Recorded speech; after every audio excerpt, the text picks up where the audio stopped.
Hey, what's up? This is Jules Malone, and you're listening to Hardcore Wrestling Radio.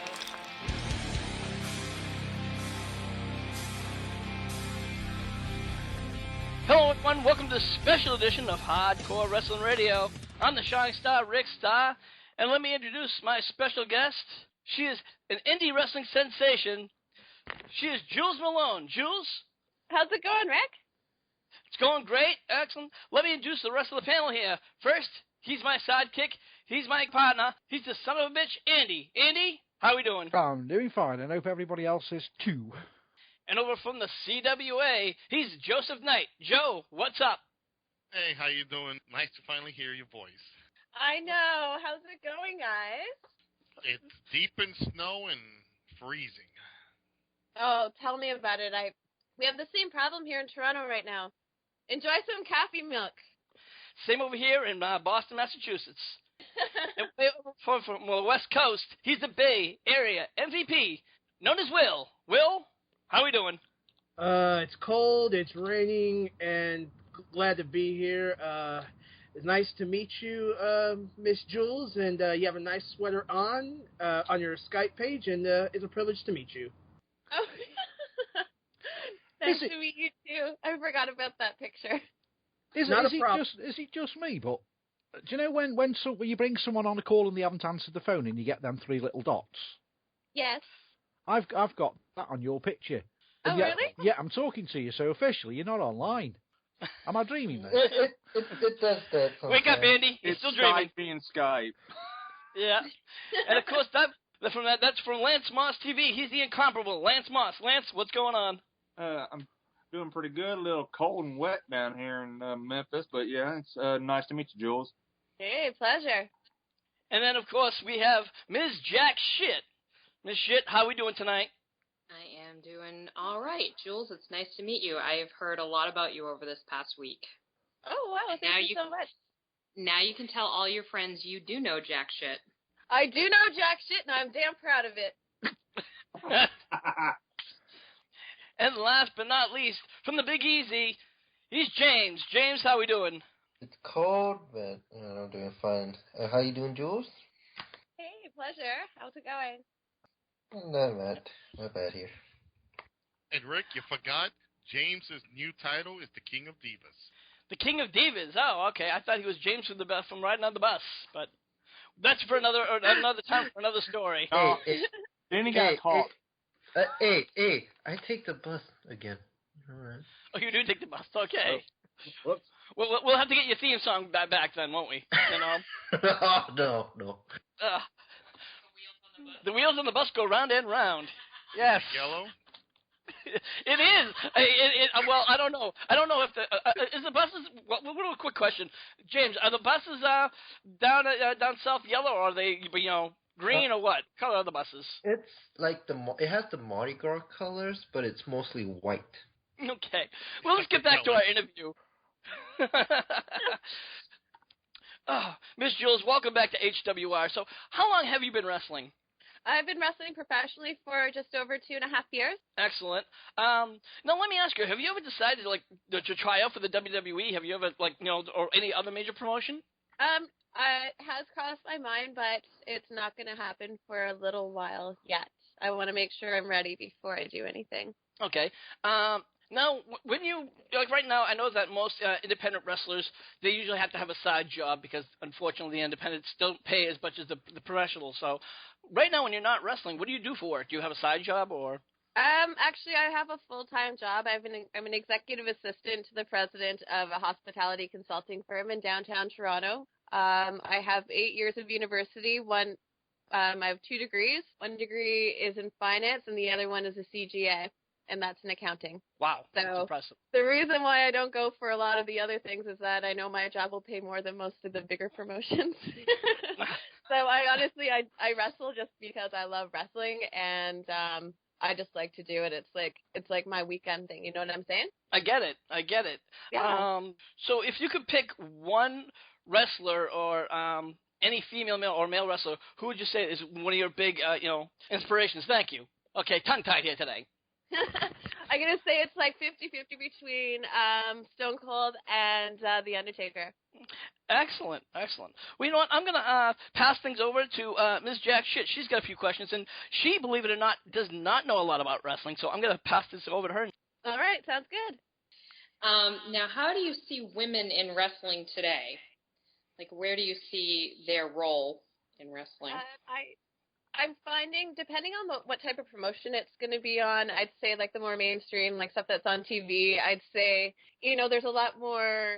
I think they're sort of being pushed down on like what their actual abilities are. But that being said, I see a trend where their skills are like, slowly but surely I see more and more skill being like put into their matches and more time being spent to showcase their skills when it comes to like the on-screen wrestling. But then when it comes to the all-female promotions, it's the girls out there. They get to do whatever they want. They can like they have the ability to kick ass and express themselves any way they want in the ring. And then for the rest of the indie scene, it's like pretty much hit and miss. It's either they, you know what I mean, there's some like really shitty girls out there that really shouldn't be on on shows, and then there's other girls, they have a lot of potential, and like they have a lot they have a long way to go, or not so much work to do to get into like the bigger promotions, so it really pretty much varies on which company the females are wrestling in. Right. Oh, excellent. Thank you. Now, as a woman, what got you interested in wrestling? Did you grow up with, watching it? Did you have a lot of brothers? I mean, how did you come about getting into that? Let's see. I actually used to watch wrestling with my father. When I was probably about 3 or 4 years old, I would sit there. I'd sneak downstairs with him, and we'd be able to watch wrestling at nighttime on the weekends. You know what I mean? So I watched it like all my life growing up. And then essentially like after I did university and stuff like that, and like I had a whole bunch of like fighting experience as well. I was like, okay, I really can't not go on without doing wrestling. And so I went to Squared Circle in Toronto. I just like signed up. I'm like, I got to start this. I got to do this. And I committed. So it was like pretty much like a lifelong dream. And I finally decided to make time to pursue it. Excellent. Yeah, it's not very often that people get to live out their dream job. So I admire that. Yeah. Now, what is your favorite aspect of the business? I would say my favorite aspect of the business, it would have to be the interactions with the fans. When it comes to like just getting feedback from all the fans, and like, especially when it comes to kids and like the really diehard fans, and like they really thank you for, like, they appreciate you for your efforts. They look at you as like a hero sometimes, and that makes you feel really good. And then also like the interaction sometimes, you get to do work for charities, and you also get to do like other charity work for fans who are sick. So I find that sort of like mini superhero aspect, and like in the eyes of certain people, I find that's the most rewarding part. So I'd say it's the rewards that I really like the most. Excellent. Well, thank you. No problem. All right, Andy, over to you. Hi, Jules, once again. How are you doing? Oh, I'm doing really good. I love your accent, by the way. Thank you very much. Who is your best opponent to date, would you say? And not to date. Let me think about that. I've had so many really good opponents lately. Oh, wow, that's such a good and hard question to ask. We can skip it and go on to the next. They're much easier. No. I would have to say I've had some really good matches with Barbie Hayden. I've had let's see, I've done matches with Courtney Rush, and I've also had a chance to do I've had chances to work with Kimberly also. She's going to answer this really good. Because there's a lot of like really good talent out there that I have wrestled recently. Like Sassy Steffi, Annie Social. A lot of the girls that I've worked in the last year, I'd have to say, have been like some of the best. Right. On Saturday, you've got a match with, is it Vicky Knuckles? Mickey. Mickey Knuckles, on an ultra-violent match. What is an ultra-violent match, apart from I'm getting this impression in my head that anything goes? Can you explain what an ultra-violent match is? Yeah, essentially it's the complete opposite of what you would see in a Divas match. You're going to have two really strong females, and we're going to kick the shit out of each other using weapons. Nice. Sounds like my kind of match. I'm not too sure what's going to come out, but, it's just going to be as violent as possible. And, we're going to fight until someone's knocked out, passed out, and counted out. You know what I mean? Yep. Yeah. How do you prepare for a fight? Just before you're about to go in the ring, do you have any rituals that you do? Do you wear lucky pants, or have you got lucky socks, or? Honestly, I pace around back and forth. I think in my head, I'm like, okay, what am I doing here? What do I got to do? And then I say a quick prayer to God, and then I just go in there and I wait for my entrance music, and then boom, I'm ready to go. Now, I've got some really weird questions now. When I spoke to you on Facebook, I run a paranormal team. One of the girls in my paranormal team, Claire, has asked, what is your worst injury? Oh, my worst injury was actually in June last year. I suffered from a concussion. Yep. And it was pretty major. It kept me out for about five weeks. Like, that was major for me. And how it happened is I caught a girl for a crossbody. And it was just the way I jumped up to catch her. And her weight, I landed very hard on the back of my head on the ring. I was out from my real job for about 2 weeks. I had to sit in a dark room for about 2 weeks. And it's as a result of that, I had to lose a couple bookings and my first debut tour down in Mexico. Right, and a question from my girlfriend, and this is nothing at all to do with wrestling, but I don't know why she needs to know this, but she said, will you please ask her, this is from Sarah, would you please ask Jules what lipstick brand she wears? Oh, what am I using right now? Honestly, what am I wearing? Oh, I use MAC, and it's a nude color. Right, that'll make her happy, I assume. I don't know why she needs to know that question, but she's into her makeup in a big way, and she just said, would you ask... Well, she dared that I wouldn't ask the question. That was more to the point. So, yes, I did ask the question. Don't believe her for a second. She has to listen to this afterwards. And Andy, she told Andy if she doesn't listen, I'm done. So that's what it is. My final question, unless I can think of one more. If you could have a dream match, who would it be against, and what kind of match would it be? Oh, shoot. I would have to say it would be me versus Mickie James in a steel cage match. Wow. That would be an excellent match to see. As nice as a person I think she is, I look up to her a lot for her versatility in the ring and stuff like that. So I think it would be... I would just love to watch that match, her and I. Definitely. And people that are listening to the show, how could they get in touch with you? What's the best way if they wanted to send you fan mail, or how could they keep up with what you're doing in your everyday life? I would say there's lots of different ways. They can follow me on Twitter at Jules Malone.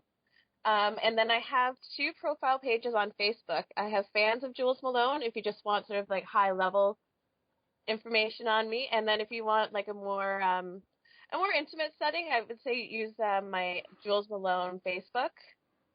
Because if you want to send more messages and that sort of thing, I'm always happy to talk to people and answer questions.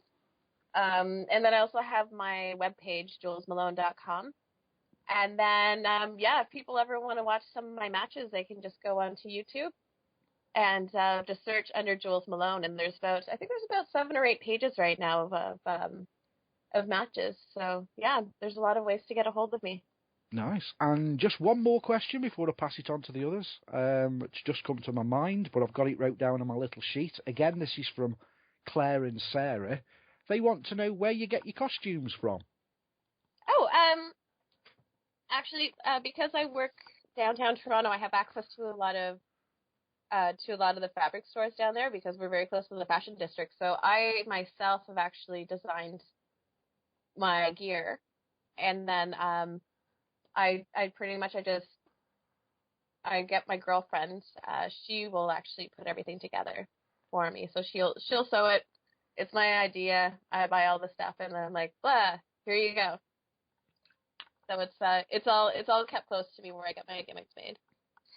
Ideal. I'll pass it on to Rick because I don't know who wants to have a go next. But it was nice to talk to you, and hopefully he's talk to you some other time. Sounds good. All right. I'm going to pass it over to Lance. Lance, I believe you have a couple questions.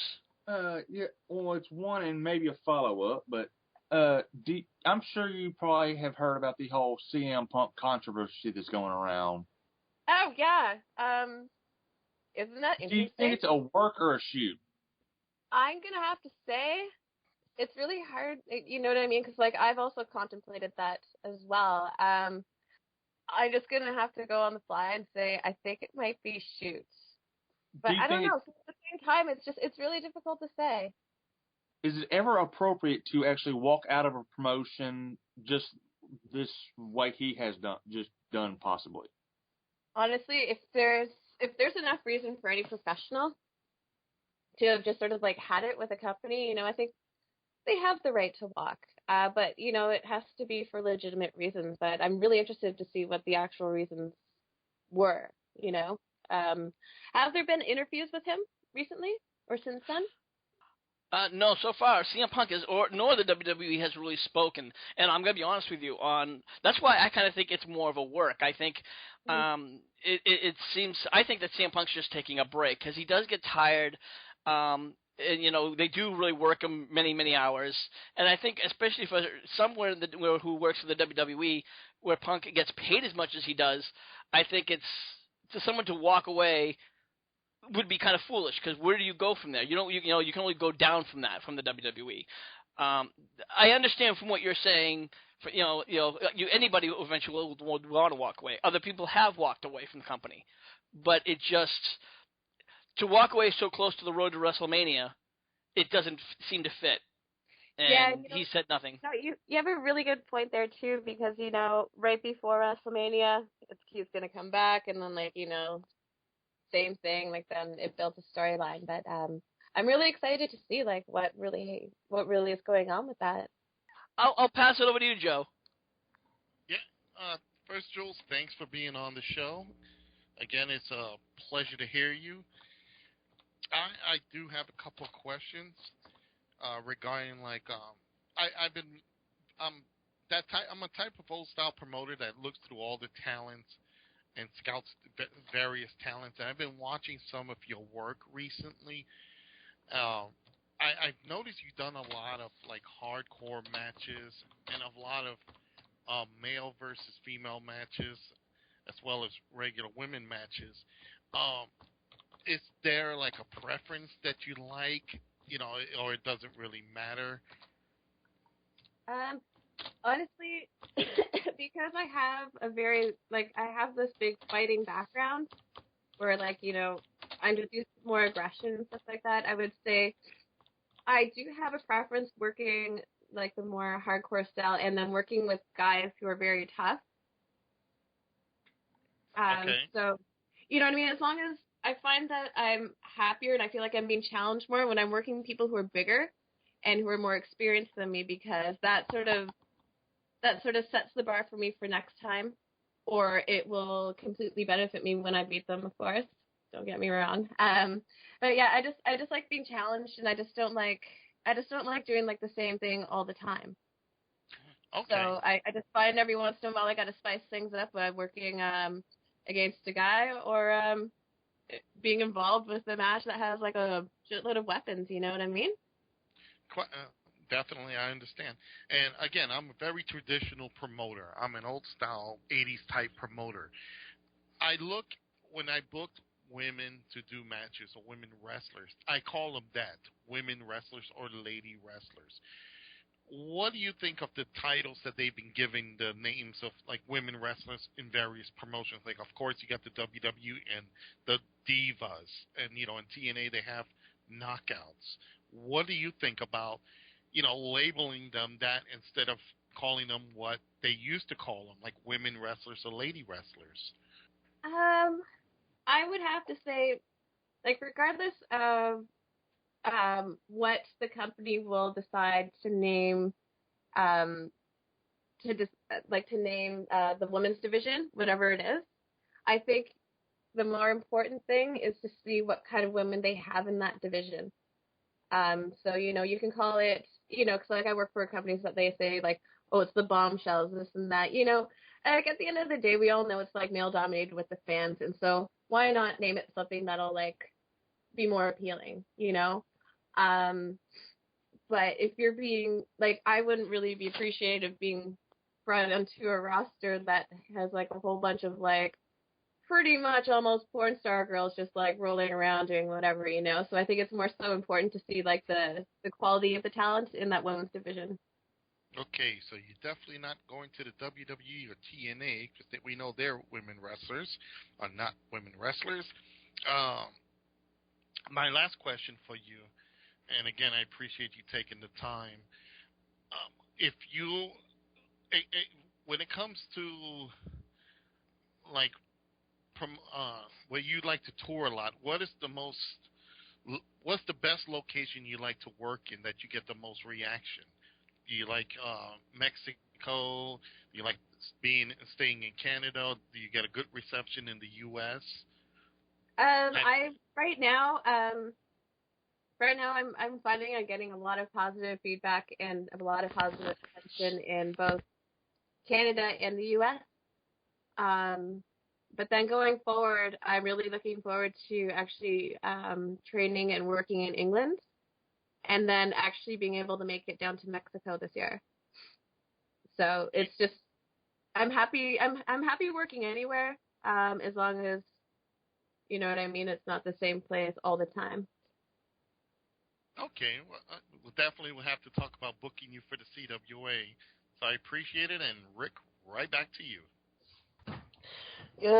What do you think about Jake the Snake Roberts being inducted into the Hall of Fame? And who else would you want to see inducted into the WWE Hall of Fame? Well, I've always been a fan of Jake Roberts. So, and like I met him personally a few times recently. And then I've also followed his career when it, like with his, the DVD that he had.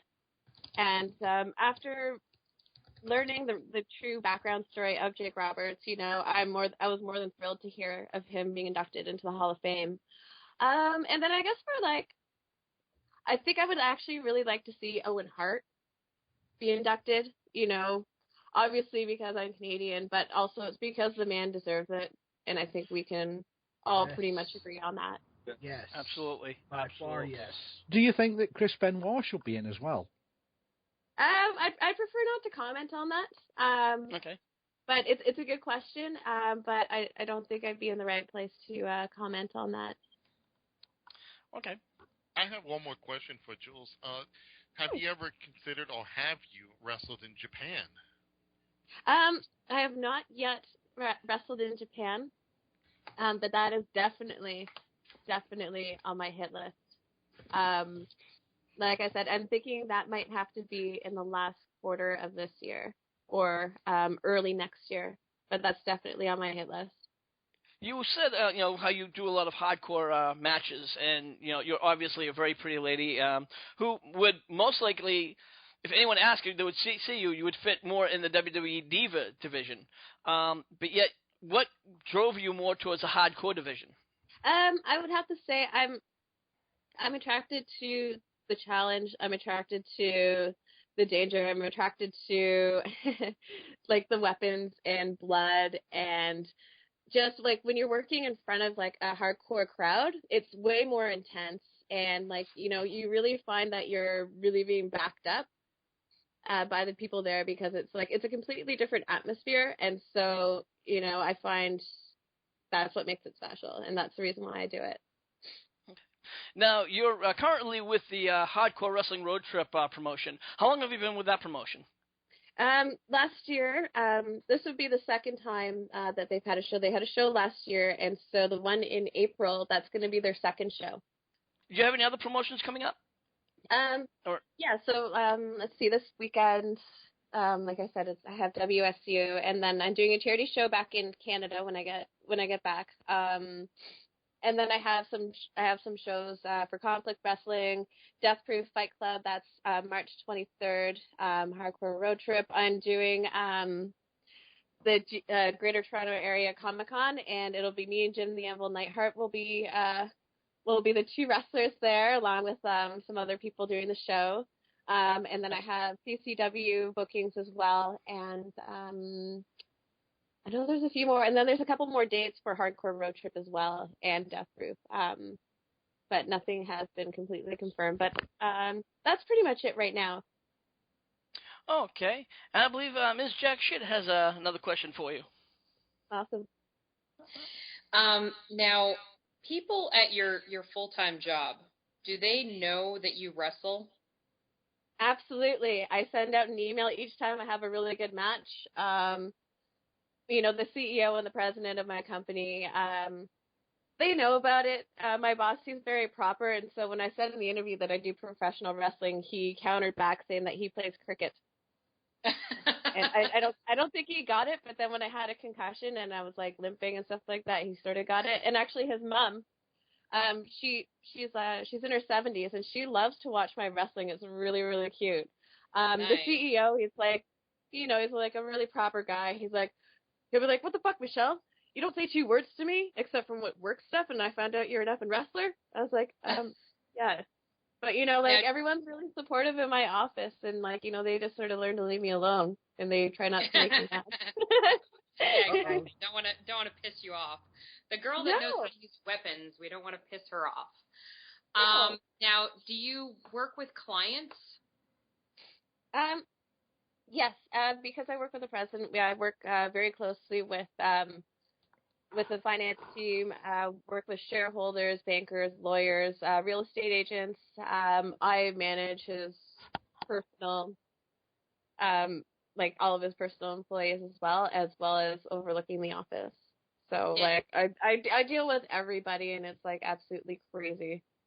Do any of them know that you wrestle, or have they found out and reacted in an interesting or unusual way? Our IT guys, they have to go onto my computer every now and again for security reasons. And sometimes, if I'm really proud of, a wrestling picture, they'll see it there. And then I'm like, oh, yeah. They're like, is that a wrestling ring? And I'm like, yes. They're like, oh my God, that's so cool. And then they'll tell everybody when they come in, they're like, you're a wrestler? And, I just have to sort of show them stuff. And, I haven't had any bad experiences. Our COO, he was really interested in my wrestling, and I showed him pictures from my last Death Proof show, and I was covered in blood and pouring out thumbtacks. And I think after then, he was scared to ask me how my weekends have been going.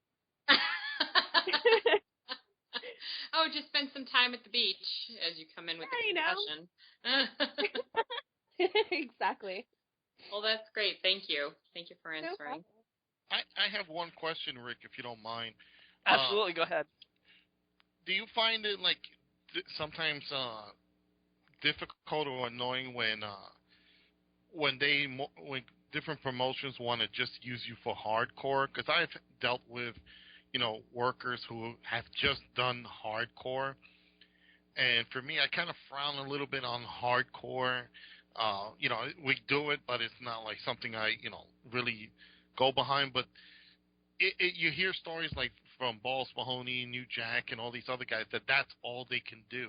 Have you ever been in that position where promoters only look at you as the hardcore Jules Malone, or it hasn't been a problem with you transitioning back and forth from hardcore to regular matches?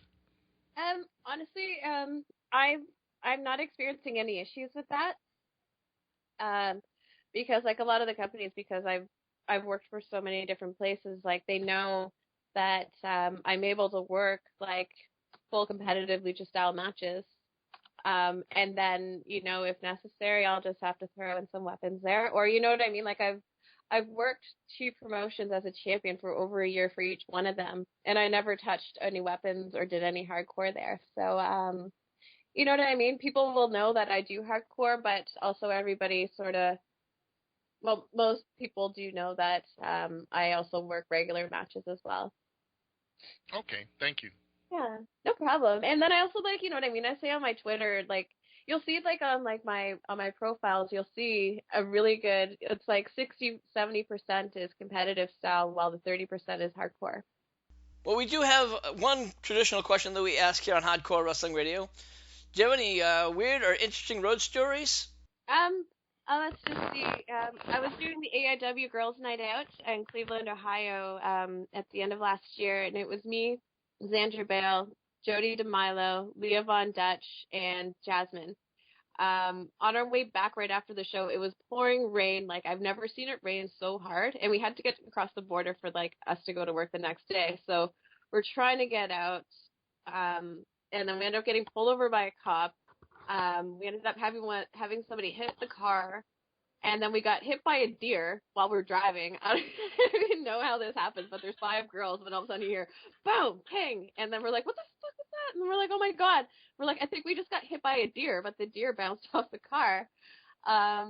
We made it across the border with no problems, and then when I was getting dropped off, they ended up driving over the curb and getting stuck over the curb. And then what's another one? Oh, and then the rest of them are like just sort of like, it's really nothing too crazy. You know, we almost got into a car accident one time driving up to Manitoulin Island, but our driver saved us. And then there's another time I was going out to Ottawa, and there was it was this big huge truck, and it was on fire, and it was about to explode. And because we're going to be late for the show, the guys were like, oh no, let's back up. I was like, go through it. They're like, no, we're going to go. I'm like, just go through it, man. Don't back up. Look at all the traffic. We're going to be late for the show. And so, yeah, we ended up being like super late. But yeah, nothing like too crazy that I can think of. Yeah. And I actually do have another question. With your hardcore, style of wrestling, have you ever actually thought about doing MMA? That's the thing. That's probably going to be my next step, because when I was 16, I did boxing for a while. I did kickboxing for 2 years, and I did Muay Thai kickboxing in the ring for 3.5 years. So that being said, once I'm not able to wrestle to like my full potential that I would like to, then I'm probably going to go back into real fighting. Wow. I guess not. And she left. I think she's got like a lag or something. Yeah. Moving right along. Yes. Yeah. Well, her thing got disconnected. Yeah. I think she got disconnected, guys. As we're talking right now, let's talk about Ken Shamrock, who admits to going on steroids. He went on a sports interview, guys. What do you guys think about this? Ken Shamrock. Andy, what do you think? More dead air. Joe, your thoughts? Sorry about that. I muted my microphone. Oh, okay. And they're all over the fucking place. Back to the original British Bulldog. Go ahead, Andy. I just don't understand why he's decided now to say he's taken steroids and he's probably shot himself in the foot. Is he admitting to doing steroids now or in the past? That's the bit he admits to doing steroids throughout his career. I don't think it's too big an issue, because even Hulk Hogan was doing steroids. If he's doing steroids now, then he's got no hope of coming back, to be honest. But if he's just admitting to doing steroids in his early career, I don't really think it would make a scrap of difference at all, because most of them did. It's very possible, but I mean, it is. It's a catch-22. I mean, I don't really think the WWE will bring him back. Certainly not as a wrestler like they do with Brock or Batista. They might bring him back, as a Hall of Fame thing, or like a guest. Joe, what do you think? I think he just shot himself more in the foot, because remember, the WWE wants to commit this beautiful, perfect, squeaky clean company. They have a wellness program and all that, so they're not going to bring him on an active roster. And if he says that he was using steroids during the time of when he was in the WWE, that's going to make Vince look even bad.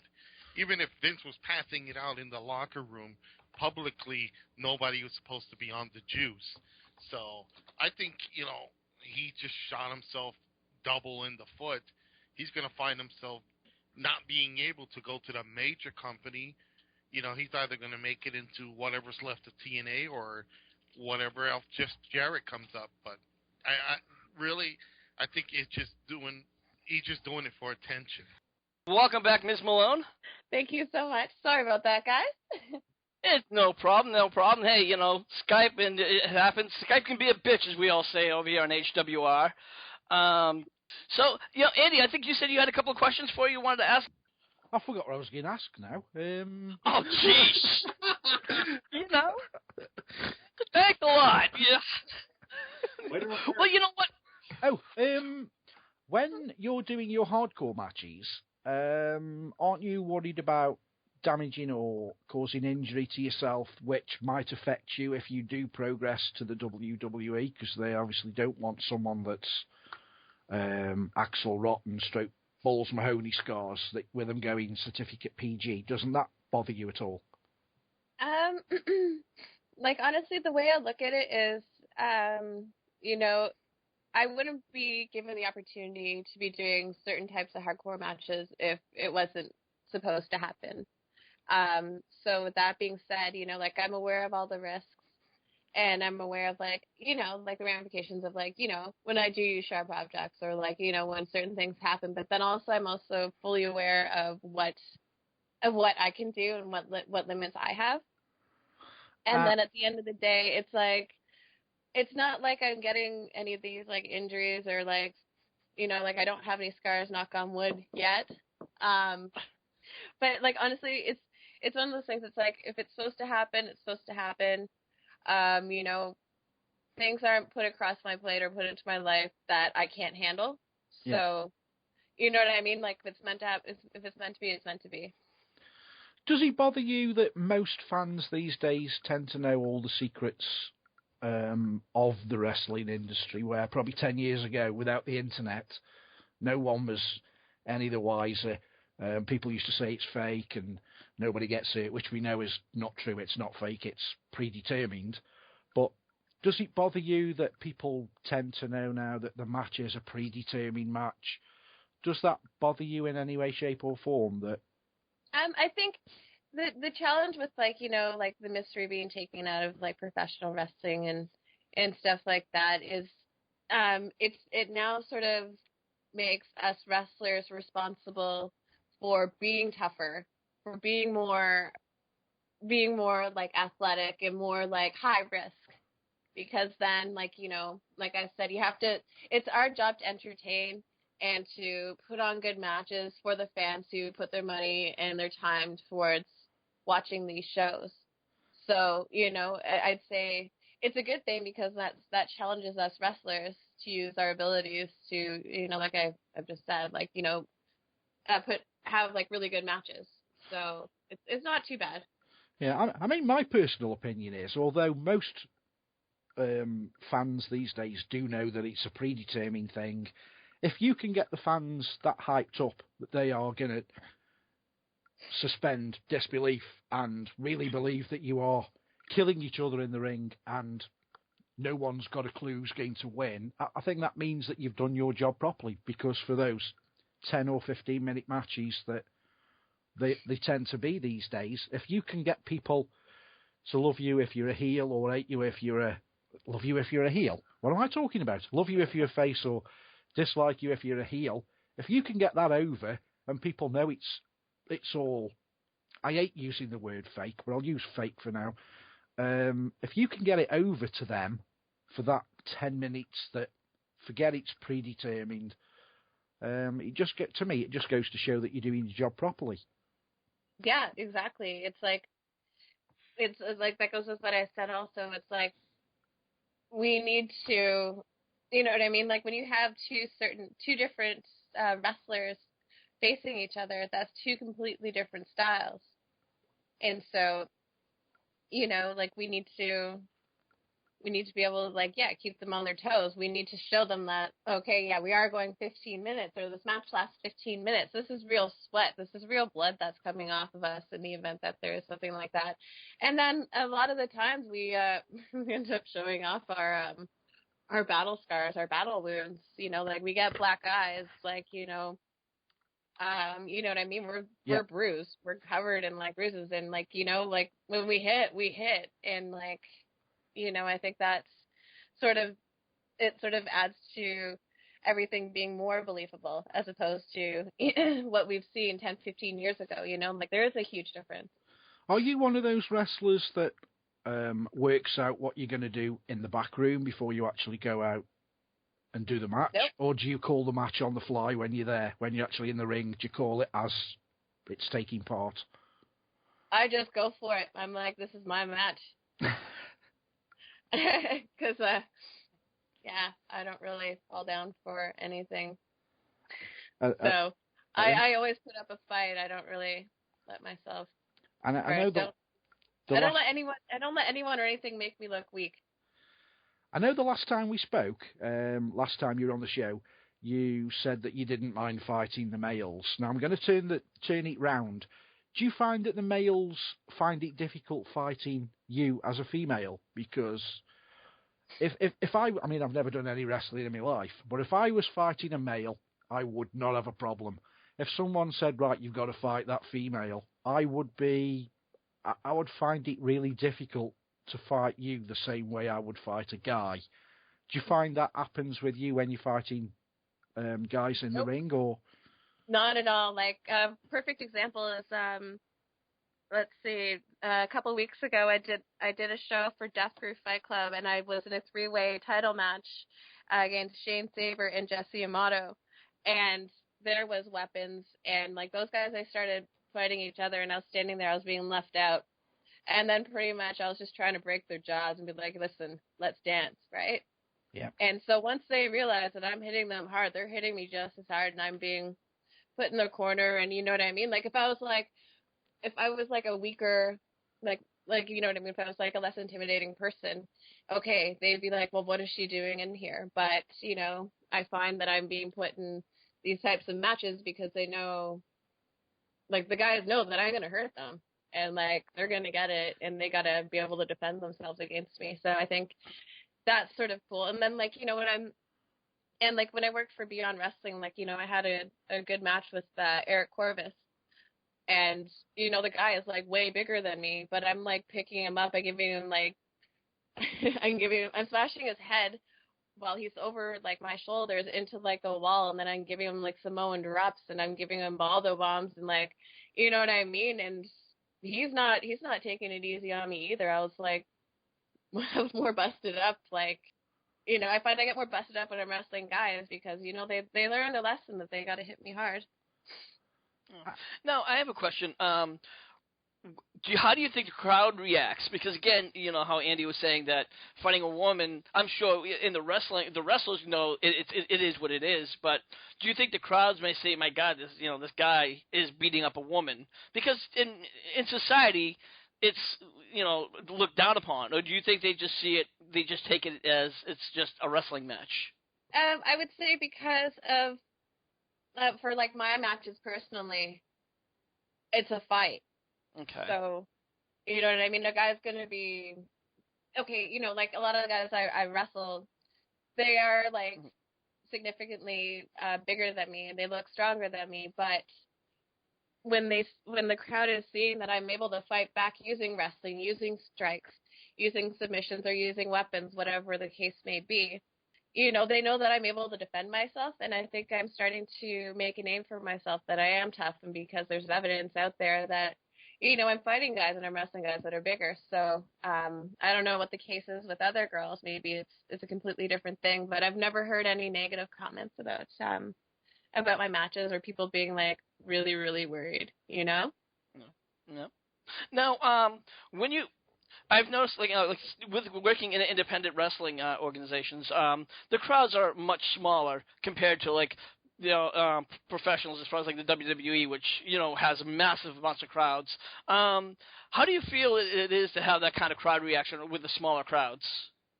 As long as the crowd has energy and they're reacting, or you know what I mean, like there's a really good vibe at the show. I don't think it really matters like the size of the crowd. and the size of the venue. I think it's more that, you know, like everybody's there and like they're all experiencing the same vibe. That's what makes it. Okay. Without naming any names, I mean, I've seen like some like independent wrestling companies that have kind of like had issues, like kind of like, you know, like ECW. They know that they had problems like, you know, like paying issues, and then have you ever had any kind of issues like that offhand without naming names? Because I know that's not what we're here to slate anybody. Yeah, it happened once. Uh-huh. Yeah, I was I did a show. It was a Canadian show. That's all I can say. And there was a lot of really good talent. Like, this was when I was fairly new, and they booked a lot of really good talent. And even the talent was coming from the U.S., and there was absolutely no pay. And so the entire roster had to take this one person and escorted him to the ATM where his bank was empty.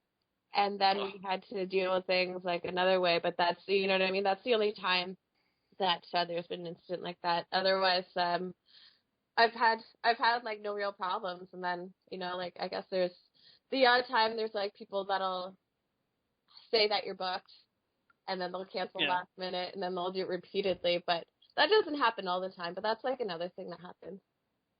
All right. Joe, do you have any other questions?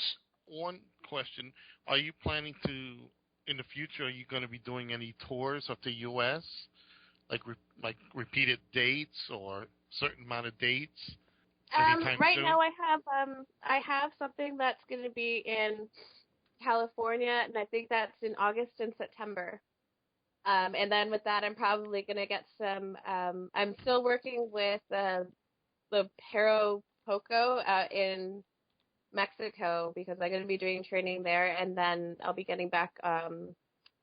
And I'll be getting probably about a week or two of dates there also.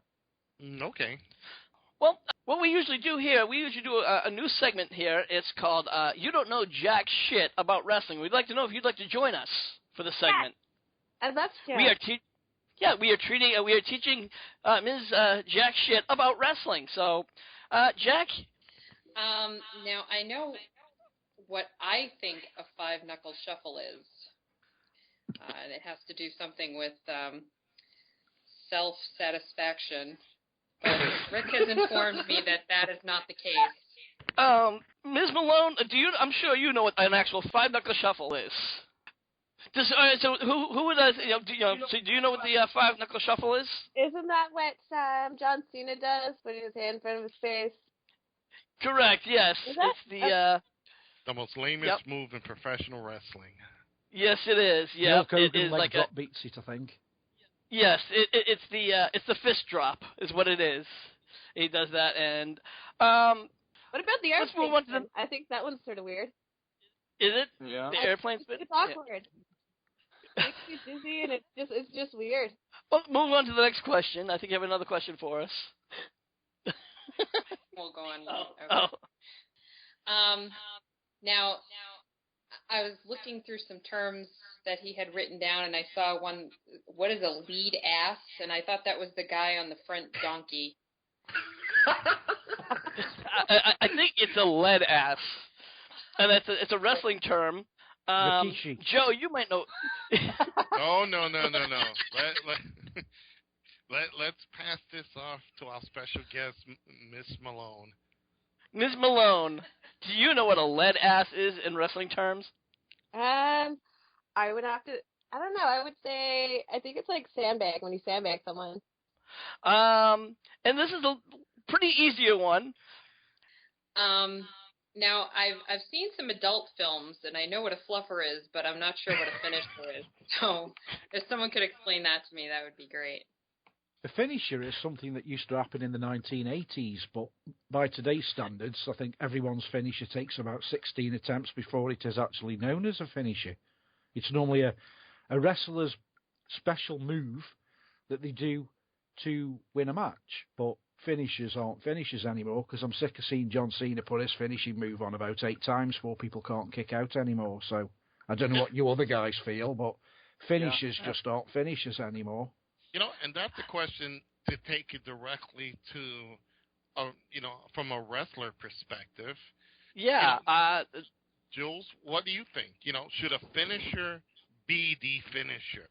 Honestly, a finisher should be called a finisher, and it needs to be a finisher. But then, sometimes you need to, depending on like how long a match has been going and like where you are in the match, you need to, and like if you've been up in the match the entire time or if you've been down, you need to be able to set your opponent up to where you can make your finisher count. So you need to get some big moves, which aren't as big as your finisher, to be able to stun them and be able to keep them down when you do use your finisher. Because if you use a finisher too soon, there's like a higher probability that they're going to be kicking out before 3. So, you know what I mean? You have to be able to be smart enough and have like a good enough move set that you can incorporate these moves and give your finisher more meaning, right? Now, doesn't it diminish the finisher if the individual's being hit with it like 5 times in a match and he's still kicking out? Like, hence Jake the Snake Roberts' DDT. Once he hits it, people blocked it as much as possible. But when he finally hit it, it was over. Like Andy said, when Hulk Hogan does the leg drop, no matter how lame it was a finisher. Exactly. Like you see wrestling today, and I see a lot of my guys, and I have to re-educate them on it. I say, hey, that's your finisher? Yes. Wait to the last moment to hit it. Use any other move, but don't use your finisher and then the person kicks out, because then it diminishes the move. What do you think? I completely agree with you. Like, if you know what I mean, if you're, it just doesn't make any sense. And I have respect for matches that use several bigger moves, which are finishers, but it becomes a little bit redundant when you keep seeing the same thing over and over again, because like, what's the point? You know what I mean? It takes like the meaning and like of what the finisher is, and it just makes the match like just seem pretty much relevant, like everything that's happened before, and then finish. I just don't really, I'm not a fan of that. While we're on the subject, what is your finishing move? There's 2 finishers that I like to use. It depends on the timing and like how I've been wearing them down. I have a Balzo Bomb, which I called Lester Buster, and so that's Seated Spine Buster. And then I also have a TKO, which I called the Crown Jewels. Excellent. And one last thing that we do like to ask of everyone who comes on here at HWR, if we can shoot a little promo for us and say, this is Jules Malone, and you're listening to Hardcore Wrestling Radio. Okay. Hey, what's up? This is Jules Malone, and you're listening to Hardcore Wrestling Radio. Thank you, Jules. That was excellent. And it's been a Go ahead. Can I be cheeky and will you do me mine, please? You can tell me no if you like. I don't care. Sorry? Oh, he's from Stone Haunted Investigations. Sorry, my microphone went pear-shaped then. Do apologise about that. Went completely off. Can I be dead cheeky and ask if you can do a promo for my paranormal group as well, please? Grovel. The video that you asked me about, right? Yeah. I have no problem doing that. Yeah, if you don't want to do a video, if you just say, "Hi, this is Jules Malone, indie wrestler, whatever," and just like you've just done, but just mention Stoke Haunted, that would be much appreciated. I mean, if you could do a video, that'd be even better. But if not, I'll just take it as it comes. It's the video. No problem. Thank you very much. No problem. All right. So, and Jules, it's been a pleasure having you on. So, again, where can everyone find you at? Everyone can find me at, on Facebook at under Jules Malone, Twitter at Jules Malone, and then JulesMalone.com. All right. And like I said, it's been a pleasure having you. We love to thank you for coming on, and you're welcome to come on at any time. So, we have your Skype details, so anytime you want to come back on, or if you have a show you'd like to promote, feel free to send me the details, and we'll absolutely post them on our Facebook page for you. Great. Thank you so much. It was awesome talking to each and every one of you. And, I'd love to talk with you guys later. All right, great, Jules. We look forward to seeing you again. All right? You have a wonderful night. Thanks, you too. Bye, guys. Bye-bye. Bye-bye. Bye-bye. That was Jules Malone. Let's move on. There's reports that we all know that CM Punk is pretty much getting ready to walk, and we already talked with Jules about how this is possibly Punk could be either a work or a shoot. We've talked about this last week, so I think we can pretty much go on. But now there's talk about another WWE star possibly leaving, and it's Alberto Del Rio. I guess there was talk Monday Night Raw that Alberto Del Rio was making some noise about leaving at once his contract expires. He's not going to just walk out. He's going to wait for his contract to expire. Will, what's your thoughts on that? All right. Well, wow. This is very, very interesting. You know what, Rick? Why don't you come back to me last on that? I have a little something for that. Get back to me towards the end on that one. All right. All right, then, Andy, I'll kick it over to you. He says that he's frustrated with being fed to Batista, being put on the plate to Batista. How do you feel? How do you think he has a good claim for that? I admire all these guys that are standing up to Vince or standing up, whoever they're standing up to. I admire them, but I think also they're being rather stupid because where else can they go and earn that kind of money? Vince is not the type of person that you can hold to ransom. So, is it a good move? I don't really know. If it was me, I would keep my head down and just keep plodding along and keep getting the paycheck. By rocking the boat, you're doing yourself no favours. Well, actually, you know what? He's actually talking about possibly even leaving the States and going back to Mexico where he did have success. Joe, what are your thoughts about that? You know what? It's all too well timed. First, CM Punk. Then you had another issue with another wrestler going through the same thing. And now Del Rio, I think it could be all a work, really. Because it could be that maybe all the wrestlers are becoming disgruntled because they're bringing back like Batista and all these other old timers that maybe the younger guys are complaining about it. So maybe this is kind of a storyline. And if Del Rio really has nothing to complain about, he is not. I joke about it saying he's the Tito Santana of the WWE, but at least he's won championships and he's been in main events. So, besides a little incident losing to Sin Cara 2, I think, he really has no issues for him to, take his ball and go home. So, I think it's all a work. All right. Lance, what are your thoughts? Do you think this could be a work or maybe even a storyline where they can have some of the wrestlers of today battling against the wrestlers of yesterday? This is a work like hell. Because the Punk thing, I'm still not sure about, but now we got Miz getting pissed off, Del Rio starting this shit, Ziggler shot that promo. This is having work written all over it. And that's a very interesting point. We will be talking about Miz, momentarily. All right. James, your thoughts? Well, I'm just gonna say this: if Del Rio leaves, that'd be the third person to leave WWE this year. First we had Caitlyn, then you had CM Punk, and now you have Del Rio. Caitlyn and Punk left because with Caitlyn, she said, "Oh, I'm gonna do my stuff like with bodybuilding, her own clothing line." But I feel like she was kind of frustrated that they're doing all this stuff with the Total Divas instead of the other divas, and the only other diva was AJ. Punk, he's just frustrated. He's always been frustrated. He's not the one to keep his mouth shut. If he has an opinion, he opens his mouth. Del Rio, they're doing the same thing. I don't think it's a work. I think it's a shoot. Okay. And Will, finally, over to you. Yeah, now I'm a lot better about this. Yeah, everybody here pretty much thought what I was saying. I was going to go on a little limb and say he being fed to Batista is a lot more like the lion trying to preserve his territory.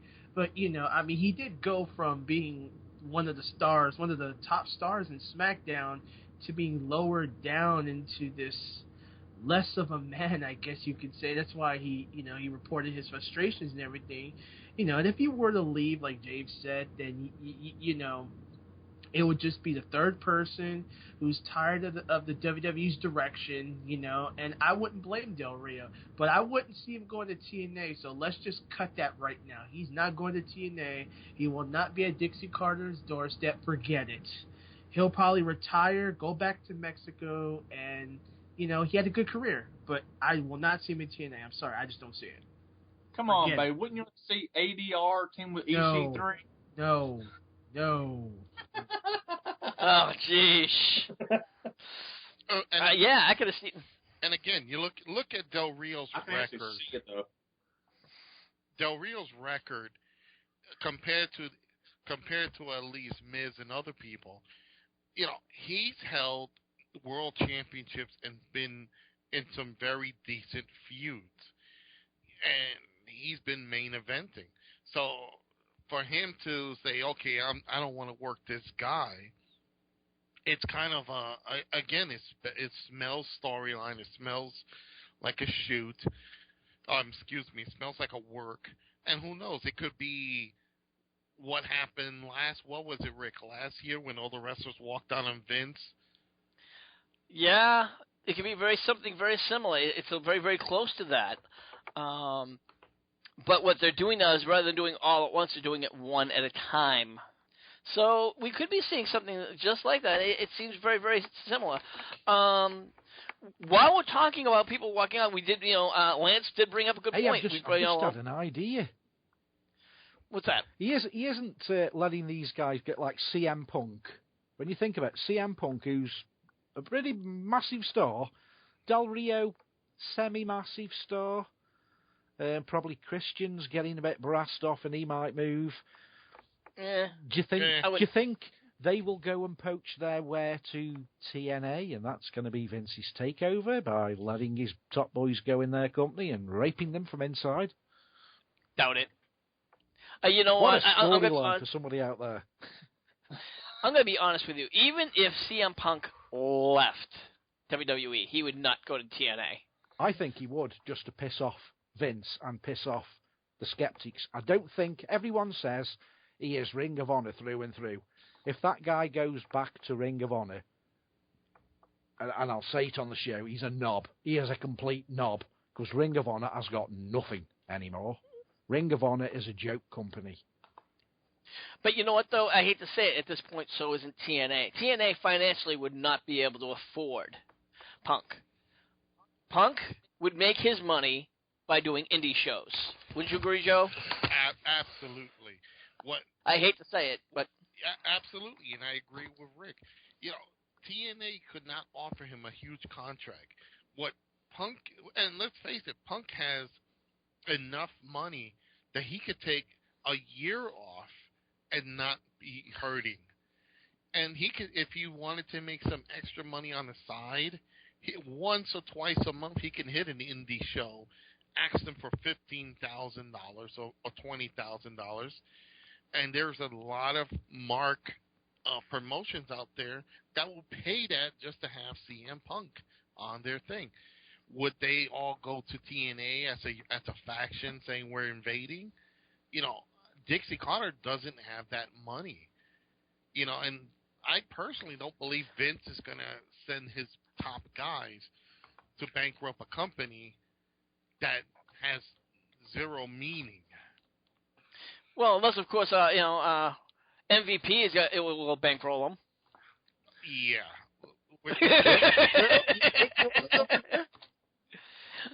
Speaking of which,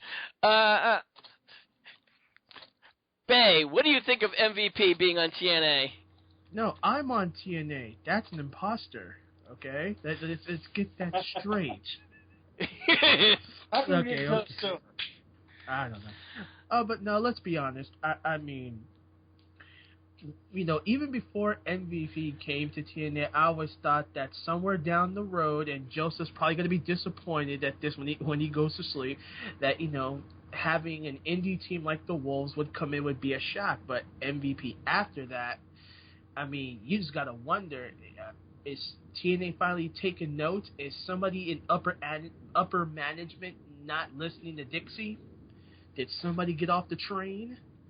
I like this move. I mean, who else is going to come next?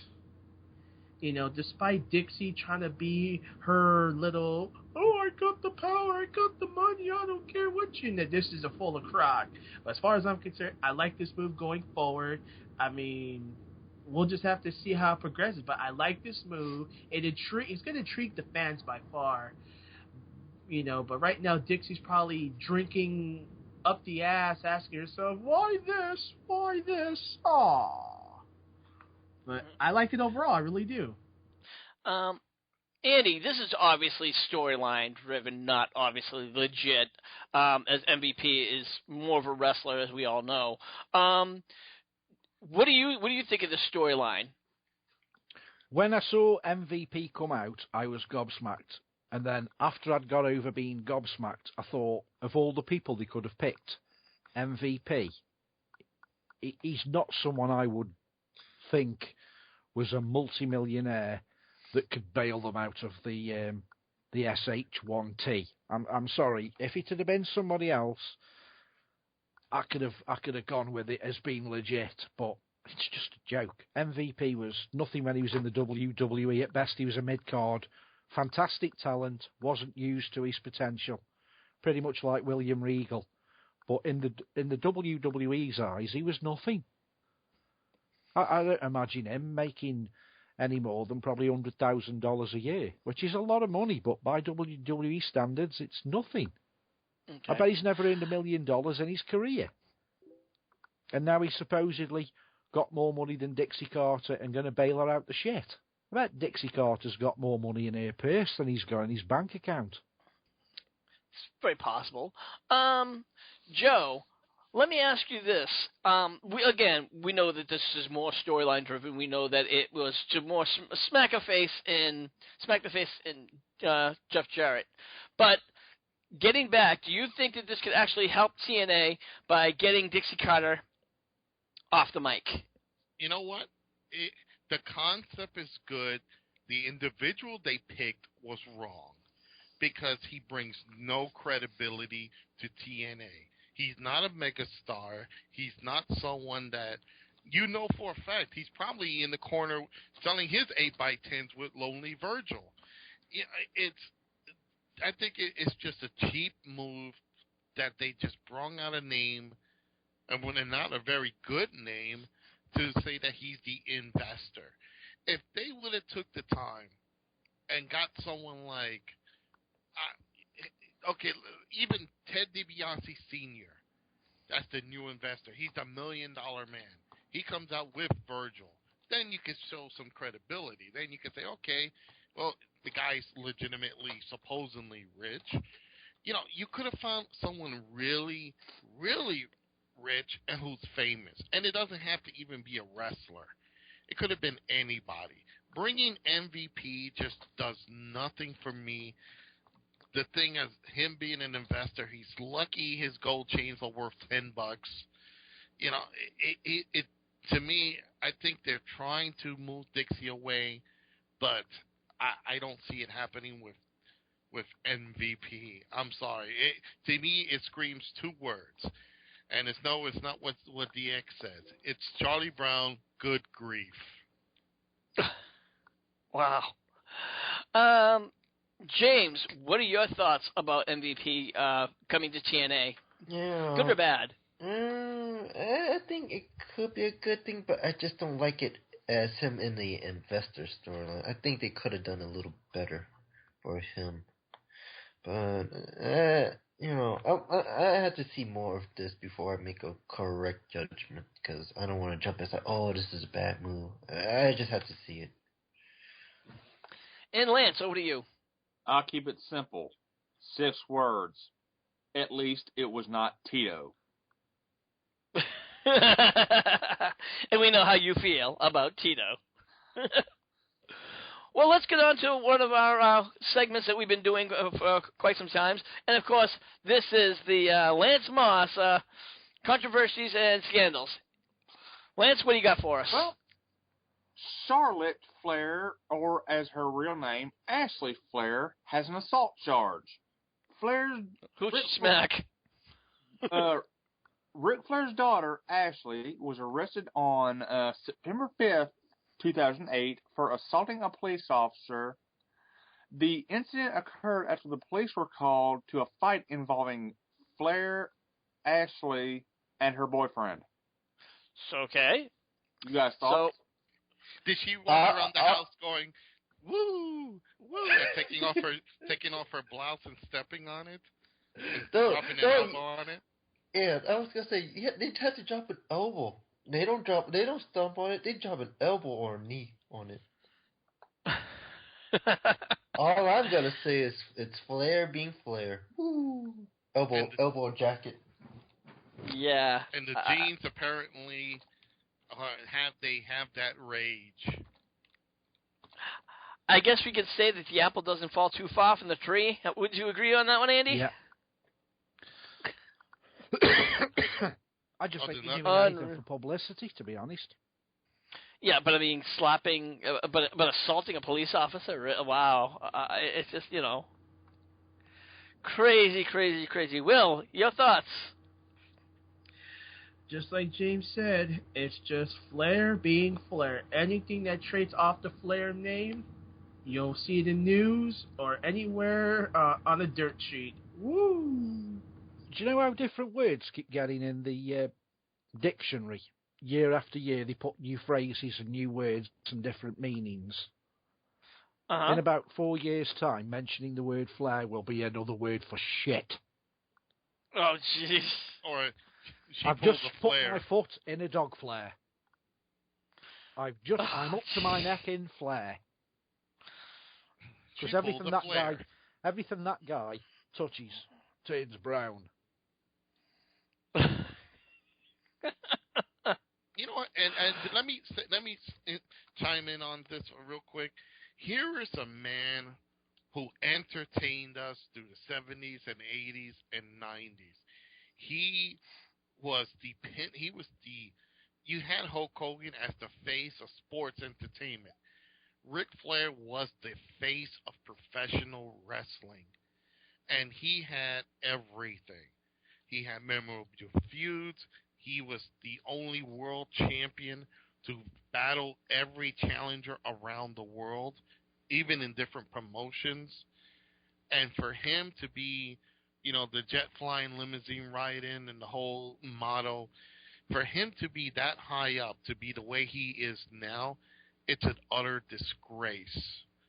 Yeah, absolutely. I'm just wondering, seriously, we all know he's got drink problems. I'm just wondering if he's got drug problems or mental health issues, because he's acting like somebody that needs to be certified and locked up for a couple of months.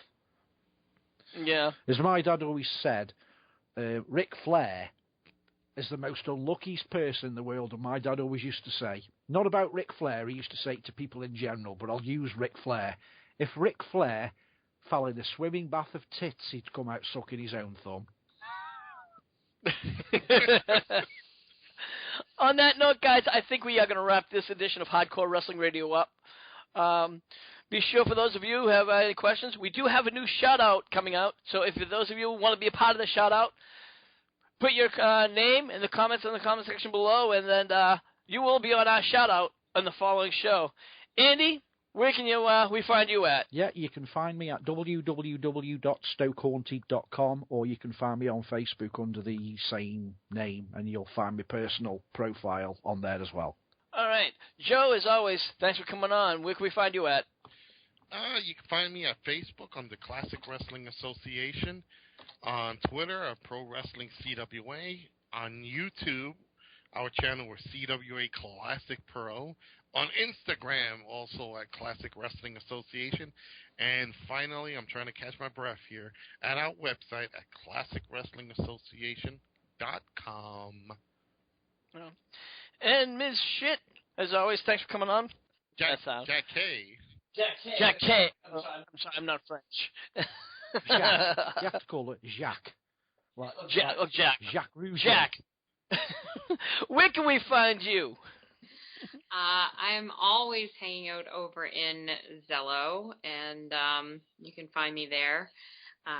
For those who don't know, it is an application that can be found for PC or Android or iPhone. You can find me under the name Jaque Schitt. I'm always hanging out in the Numbers channel. And I just would like to say hi to all of my friends in the Numbers channel. All right. Well, you're hanging out over on Uvlog. Sorry, got that minute. Why don't you tell us how people can find you? All right. I'll be at www.ublog.com/thehood, where I do game shows, sports debates, wrestling debates, anything that ties into sports, and just don't ask me about GTA 5. Other than that, we're good. And James, I believe you're also over there on Uvlog. Why don't you tell people how they can find you? Do not listen to MVP. If you go to uvlog.com/thehood, it gives you a 404 saying that page cannot be found. Just go to Uvlog, search up The Hood or The Hood at Temple for me, game shows, random stuff, and whatever pops up. And you can also find me and MVP on the HWR Facebook page. I posted the Diva of the Week, and just for you, Billy, just for you. This week's Diva, just for you, Billy. It's Billy's favorite diva. That's right, Oksana. Yep. Make sure you guys keep on checking back on the Facebook page for all the Divas of the Week. You forgot Lance. I did not forget Lance. I'm working on it. Sheesh, can't even get my breath finished. See what these guys put me through, guys? I thought you were going to put Billy's favorite with Lady Kappa. No, that's the second. He's got two of them. Until he gets hurt with me, we're all good. And Lance, what do you got going over on Lance Moss TV on the YouTube.com? Album reviews, NASCAR reviews, Q&As, redneck gourmet cooking videos, and whatever pops in my head. All right. And, of course, anytime you want to find us over at Hardcore Wrestling Radio, check us over at our Facebook page. That's facebook.com/Hardcore Wrestling Radio. And if you want to listen to any of our shows, check out some tribute videos and a whole bunch of shit more, check out youtube.com/HWR Show. So for everyone here, this is the Shining Star Rick Starr saying we'll see you when we see you. Thank you for listening to this edition of Hardcore Wrestling Radio. Be sure to follow us on our pages, facebook.com/Hardcore Wrestling Radio and Spreaker.com/HWR Media, and also on youtube.com/HWR Show. Until the next time, this is Rick Starr saying see you when we see you.